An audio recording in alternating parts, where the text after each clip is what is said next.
Welcome to the RV Park Mastery Podcast, where you will learn the correct way to identify, evaluate, negotiate, perform due diligence on, renegotiate, finance, turn around, and operate RV parks.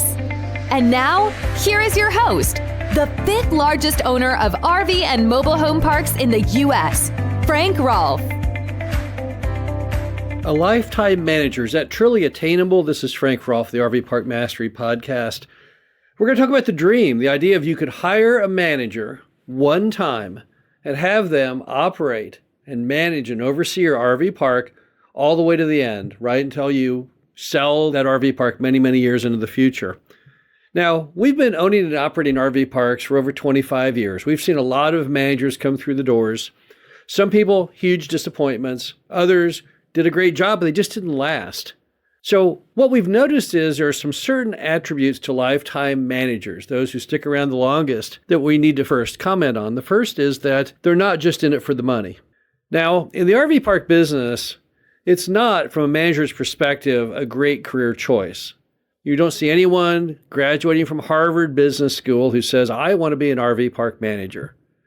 So those who entered that trade, they shouldn't be totally focused on nothing but dollars and cents. There has to be more to it. And what we found is our longest lasting managers are those who take the job not just for the money, but also because they like to have varied activities throughout the day. They like to be outdoors. They like to be around people, like to problem solve, wear many hats. So it can't just be about the bucks. A manager who is simply in it for the money traditionally is not going to stick around for the long haul. They'll find something bigger and better down the road to take them away from you. But those who understand the overarching benefits of being an RV park manager, those are the ones who last a long time. Second, they must have great people skills. This is a people job. If someone wants to be the manager, but they're horrible with people, in fact, they can't even look them in the eye, they have no grace, no style, can't shake their hand, can't say, how's it going today, with even a weak sense of passion, it's just not going to work. Because what you need in a lifetime manager is somebody that attracts customers to return, to tell their friends, to have a pleasant experience. So they have to have good people skills. Number three, they have to understand punctuality and dedication to the job. Now, whether they're sick or well, the show must go on. If they agree to be the manager and they're supposed to be in that office every day at 8 a.m., they have to be in there at 8 a.m. They can't come wandering in at 10. They can't call in sick once a week and say, oh, my stomach hurts, or I think I have a cold. No, they have to be in the office. A lifetime manager, a long-term candidate, is someone who understands you don't have any depth of management. The manager is just it. There isn't a backup. It's not like the airplane where there's a pilot and a co-pilot. No, there's just one. And they have to understand they have to show up. If they don't show up, it's going to greatly harm your business. Number four, they must be in good physical condition because this is a job that requires getting around. Whether it's walking around the property or meeting with customers or walking out to see why there's a problem with the sewer connection in lot 163, they have to be mobile. They have to be hardy because this is an indoor-outdoor job. This is not just sitting at a desk. A successful lifetime manager is one who manages the entire business, and that means being outdoors, looking firsthand at the property on a continual basis. So a good lifetime manager is someone who is in good physical shape. Now, they don't have to be young. We've had many lifetime managers who are seniors and beyond. But the issue is they have to be able to get out there and walk the property and meet with customers on a continual basis. Finally, they have to have the desire to be a lifetime manager. It doesn't work if you're the only one who does. So if they say to themselves, I want to be your manager forever, well, that's a great start. But if they're always just looking for a better job offer, if they're constantly scanning the paper and online offerings to see what else there is out there that they could do for a living, or even just to jump over to a different RV park, then that's not going to last as a lifetime manager. No, instead, that's going to be somebody who's going to fill a gap for a while, and then they will ultimately leave. So just as you are hoping that they will be there forever, you need them to share that and also agree that, yes, they want to be there forever. Now, what are some of the additional things that we've learned over the years that allows a manager to become a lifetime manager? Well, number one, you have to use proper hiring. You have to select the right person for that job. And if you fail, if you pick the wrong person, then you know what's going to happen. It's not going to work out long term, and that opportunity is lost. So when you're out there looking at different candidates, which one of these candidates do you think can truly do the job successfully, and who do you think will stick around the longest time?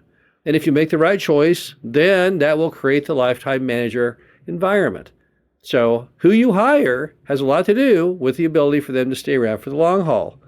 Number two, you have to properly train them. So many managers blow out because the owner never bothered to show them what an RV park manager is to do. Instead, they said, oh, you're the RV park manager, now just go out and do it, but without even explaining what go do it actually meant. So if you want to have a manager stick around for the long haul, show them precisely what you want them to do.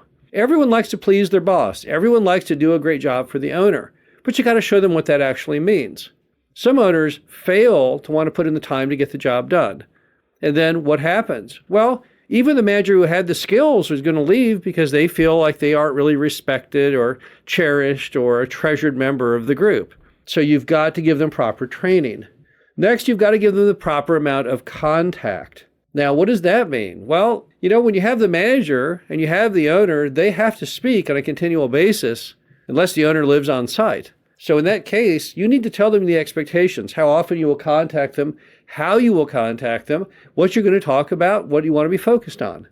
So it's very, very important that on the front end you say, okay, here's how it works. Here's how we communicate. A lot of times the manager and the owner have become at odds over time because either the owner feels slighted that the manager doesn't contact them more, or the manager feels slighted that the owner doesn't contact them enough. So just tell them what you have going on. Once someone knows the expectations on contact, they won't have those feelings anymore. But if you don't properly explain to them what the rules of the game are, then how in the world can that really ever work? Also, show them the systems and the gauges they will be judged on. So whatever you feel the top drivers to your business are, that's what they need to be doing, and that's how they need to be judged. Everything needs to boil down to stats. People do not like being judged on anything other than stats. Stats are 100% fair. Stats, you can monitor how you're doing. People do not like arbitrary decision whether their job is doing well or poorly based on something that you internalize and don't ever tell them how they're being judged. And that can be a terrible way to end what might have been a lifetime manager relationship. Finally, you have to acknowledge there is a part of sheer luck to having a lifetime manager. Now, all of us do the best we can. We run ads, we look at potential manager candidates, we try and make the best choice we can, but it's based on the pool of managers who are there at that one certain time. However, you can't really alter the fact of what's in that pool. If the perfect lifetime manager for your park isn't out there looking for that job at that moment, now they are a week later or a month later, but not at that exact time, then what's going to happen to you? Well, you're going to miss that opportunity. But there's not a thing you could have done about it. Now, are there things we can do to increase our luck? Yes, there are. It's called volume. The more candidates you can look at, the better you will do. So the more sites you can post, the fact that you're hiring, the better it will be overall. If you look at 10 candidates, or if you look at 100, you will do far better in choosing the right one if you have that 100 in the pool. So try and expand it as far as you humanly can. Some RV park owners, what they fail to realize is they need to really look at all the candidates, and so they only decide to look at a few out of laziness. They say, they're all about the same. I don't want to waste my time. That's not what someone looking for that lifetime manager is going to be thinking. The one looking for the lifetime manager is like a matchmaker saying, who is the best possible fit for this job? Who can I get here that I only have to train once?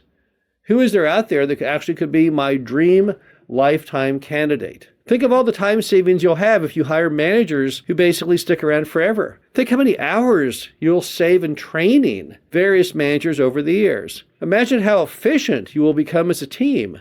Imagine how wonderful it will be already having someone on the staff who knows exactly what they're doing and how simple and easy your communications will be. The goal of a lifetime manager is attainable. We have done it.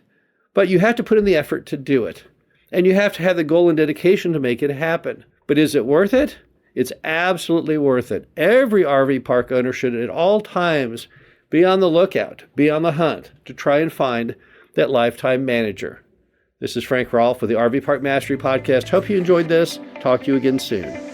Thank you for listening to the RV Park Mastery Podcast. Be sure to visit us at www.rvparkmastery.com, where you can learn the correct way to identify, evaluate, negotiate, perform due diligence on, renegotiate, finance, turn around, and operate in RV parks.